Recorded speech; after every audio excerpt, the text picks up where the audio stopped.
Can I just, there we go, sent it. Hey everyone, today we're back. We're looking at the Westinghouse 1200 watt Sous Vide Immersion cooker. Pronounce it however you want. I say Sous Vide. Who really cares? Now I'm using my new microphone. If you don't know about it, on my other channel I was advertising, I've got the Rode Wireless Go 2, and hopefully it's going to be a lot better. I'm also recovering from a touch of the spicy cough, so that's why I've been away a little bit. I flew somewhere for work, flew back and brought it with me. Fun times. This thing I love though. It's great for a number of things. Now, as you've probably seen in the title, I was just told last week whilst I was over east with an interesting fella that you can actually use it for decarbing your herbal products. Before I go any further, that was necessary. So is this.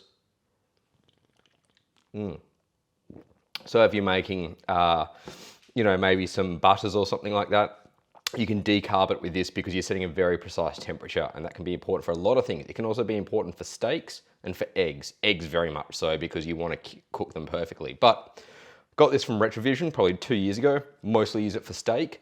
I haven't tried Old Mate's method. It's probably not something I'd do. Haven't thought about it. Otherwise I probably would have thought of using this. But steaks, I tell you what, you seal up a steak in a bag with clove of garlic and some salt and whatnot in there. Vac seal it, put it in the sous vide for 2 hours or so at 60 or so degrees, 65 degrees, depends how you want it cooked. There's charts online, maybe I'll link them below. And then once it's done, you take it out and you stick it on a hot skillet. Like you get a decent sized cast iron skillet, get it rip roaring hot, use some grapeseed oil until that's smoking, which is like 600-700 degrees or something. And then just sear it 30 seconds on each side. It is brilliant. That's what you want to eat. Now, this was about 148 bucks from Retrovision. I think it's still the same price from Retrovision. It was 150, give or take a little bit. 148 is a rough guess. I'll put a link to it below as well. You might be able to buy them elsewhere online.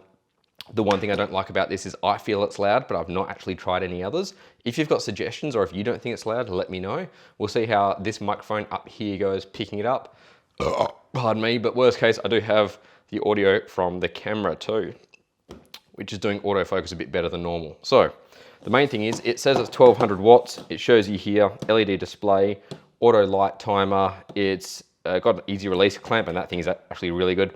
And adjustable temperatures from 25 up to 95 degrees. Gives you a good idea there of what can be done with steak. And trust me, oh, that is good. That's good too, but that is amazing. I don't know why I've still actually got the box when I've had it so long, but that can go on the floor. And if we have a basic look at it here, we've got the display, which is pretty straightforward. I believe it might have a child lock or something on it if you hold both of them, but I've never tried it because I'm not a child. In the bottom here, you've got the bit that actually kind of mixes the water around, and that's what's making the sound.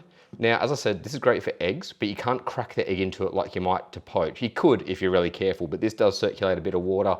As you might be able to see, there is a big heating element in there too, which is why it's got some heat marks on the back. But otherwise, it's got a good grippy clamp here and your normal 3-prong with your safety on it. So what I've done is got a pot of water here with 4 litres in it. I've preheated it a little bit, but I thought what we can do is drop this in and see how she goes. I reckon I'll probably do an egg. Plug that in, turns on, flashes at you a bit. There we go, that's a pretty good display. Now, if I can remember how to use this, because I haven't used it since last season, that's your on. You can see it's set to 55 and you've got a 2-hour timer on there. So, I'm gonna need a little bit more water in there. Give me one tick. Handy feature, safety. Doesn't want you, doesn't want you putting it in too shallow of water. We'll just fill this up over here off camera. Don't need too much more, we just need to immerse the minimum line, which is probably going to be about 6 litres in this. Let's see how that goes.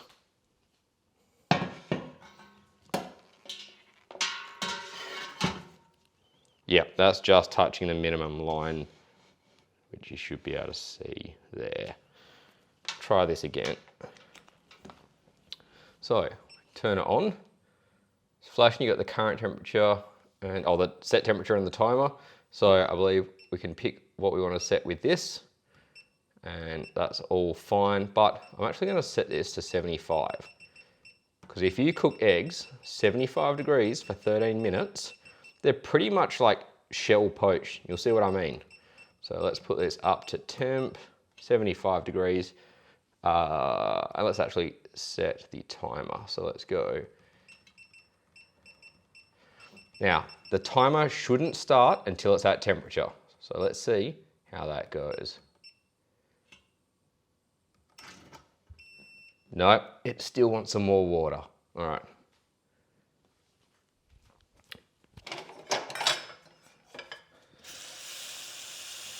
It must be just under the dry boil line there.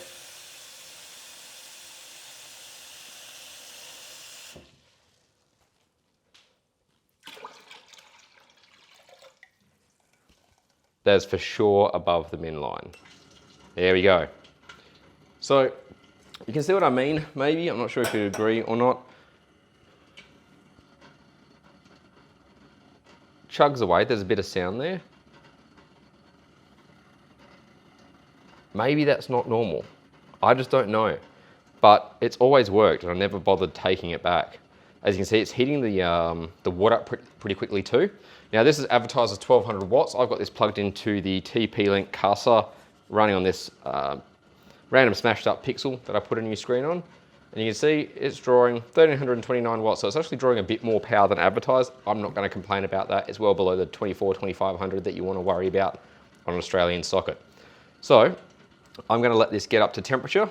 Once it's up to temperature, I'm going to put this little eggy boy in and we'll let the 13 minutes kick over.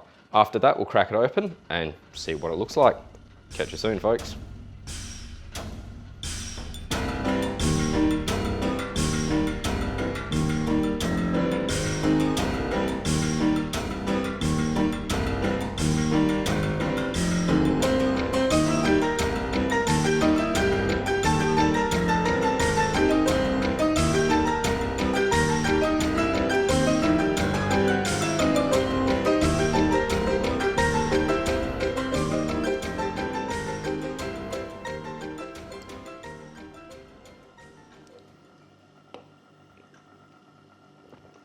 All right, she's just about there.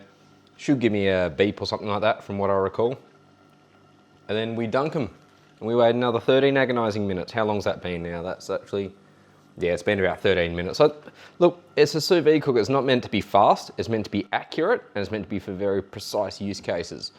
You can probably do some pretty awesome stuff in here, especially, you know, maybe even for jams and stuff like that. And I'm pretty certain that if you did eggs at a lower temperature, I mean, I know you can pasteurize them, but you can also pre-cook them a bit from a carbonara sauce or something like that because you really want that smooth, creamy consistency.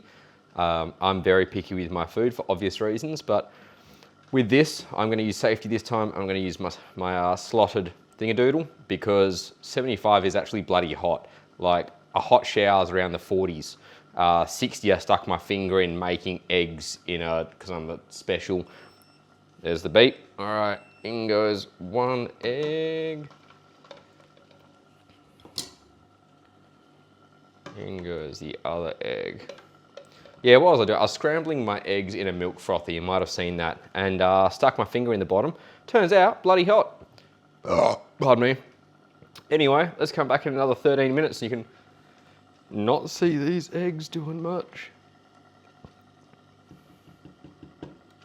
Make sure when you do this, you're on a stone benchtop, even if it's a formed stone, like manufactured stone like this.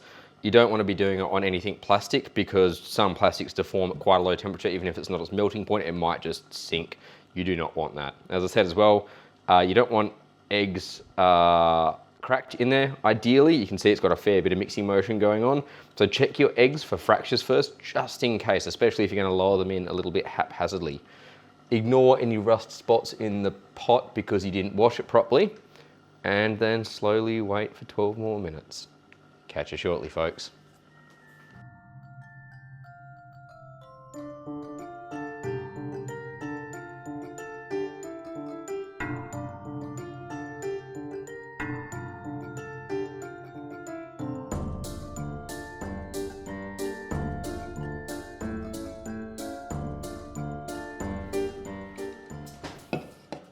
Supposed to be recovering from the flu, kinda. I'm asymptomatic, so I think that means I can drink again. And, you know, I'm symptomatic.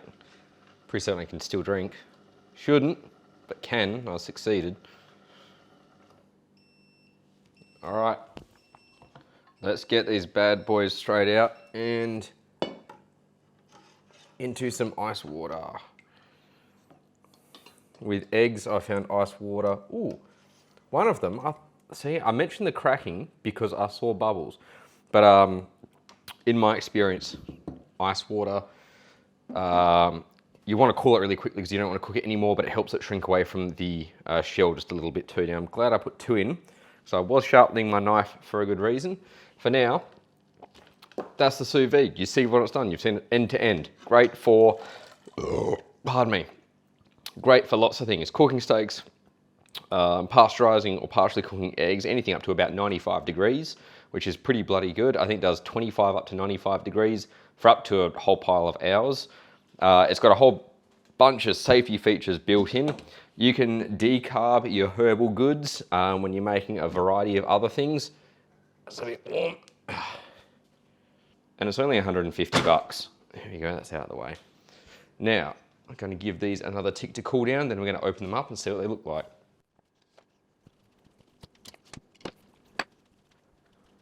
Oh, yeah, nearly down to temp.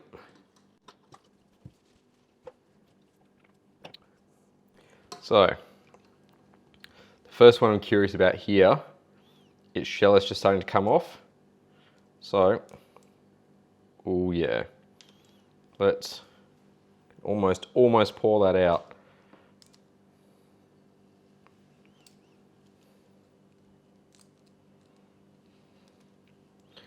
There, the egg is sticking to the shell a bit.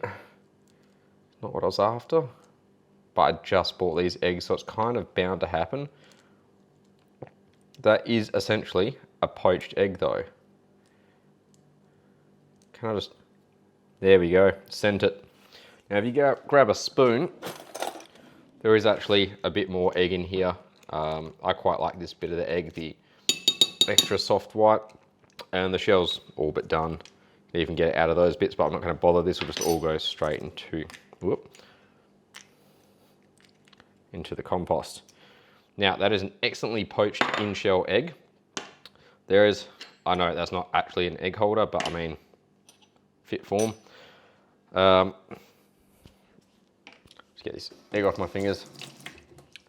It's as close as you can get to poached in a sous vide, and I'd call that, you know, good enough to poach. That's bloody brilliant. I don't feel like egg right now, but I'm gonna eat it anyway. The other thing, I really wasn't curious if this would work or not. I'm just gonna start the other camera recording.